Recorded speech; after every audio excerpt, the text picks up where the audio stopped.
Kalau misalnya ditanya dosen, kenapa kamu milih jurusan ini? Gimana sih cara jawabnya? Mari kita bahas di video ini.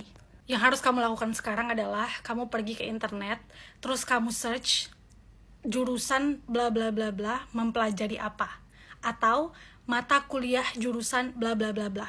Nah, setelah muncul jurusan kamu ini mempelajari apa, mata kuliahnya apa, itu kamu baca satu-satu. Misalnya nih, kamu milih jurusan hubungan internasional, kamu carikan di internet jurusan hubungan internasional mata kuliahnya apa aja, atau jurusan hubungan internasional mempelajari apa aja. Terus keluarlah nih segala macam. Misalnya salah satu mata kuliah yang dipelajarin adalah sejarah dunia. Nah, kamu baca nih sejarah dunia tuh apa yang akan dipelajarin. Oh, ternyata di sejarah dunia itu kita akan belajar tentang bagaimana perpolitikan di dunia ini terjadi gitu, muncul.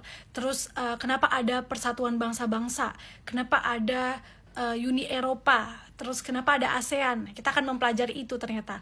Nah, setelah kalian membaca hal itu, kalian bisa bawa alasan-alasan itu ke kelas. Jadi mata kuliah itu, apa yang kalian pelajarin itu bisa kalian mention ketika kalian menjelaskan kalian ngambil jurusan itu alasannya apa. Terus cara yang kedua yang bisa kalian lakukan adalah kalian coba tarik dengan pengalaman masa lalu kalian. Contohnya kayak gini. Alasan saya kenapa memilih jurusan hubungan internasional karena dulu saya pernah student exchange atau pertukaran pelajar ke New Zealand.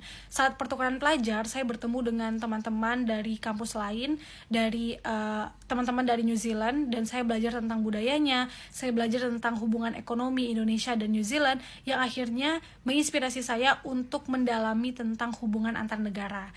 Nah, dari sana kemudian akhirnya saya memutuskan untuk mempelajari hubungan internasional karena saya ingin tahu kenapa sih ada negara-negara yang punya budaya yang berbeda, kenapa ada kerjasama internasional, kenapa ada PBB, kenapa dikirim duta besar, kenapa ada Kementerian Luar Negeri gitu-gitu. Bisa juga pakai alasan itu.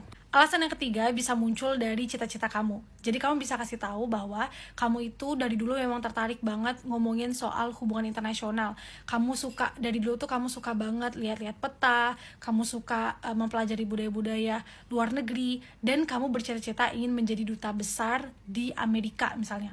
Pengen jadi duta besar Indonesia di Amerika, atau pengen jadi duta besar Indonesia di Cina, di Korea gitu misalnya. Nah, setelah saya pelajarin, ternyata salah satu jurusan yang bisa mengantarkan saya untuk sampai ke mimpi itu adalah jurusan hubungan internasional gitu. Jadi caranya ada 3. Pertama, bisa jawab dari karena jurusan ini mempelajari apa aja dan kamu tertarik, atau yang kedua karena kamu punya pengalaman yang terkait dengan jurusan itu dan kamu ingin mendalaminya. Terus yang ketiga, karena jurusan ini bisa mengantarkan kamu sampai ke cita-cita kamu. Contoh mengaplikasikannya bisa kayak gini. Alasan saya memilih jurusan hubungan internasional karena saya ingin mempelajari dan jurusan ini bisa mengantarkan saya untuk menjadi sesuai cita-cita saya di masa depan. Oleh karena itu, saya merasa jurusan ini bisa memberikan saya ilmu dan pengalaman yang nantinya akan membantu saya memahami tentang lebih jauh dan menjadi bekal saya untuk menjadi di masa depan. Oke, semoga membantu.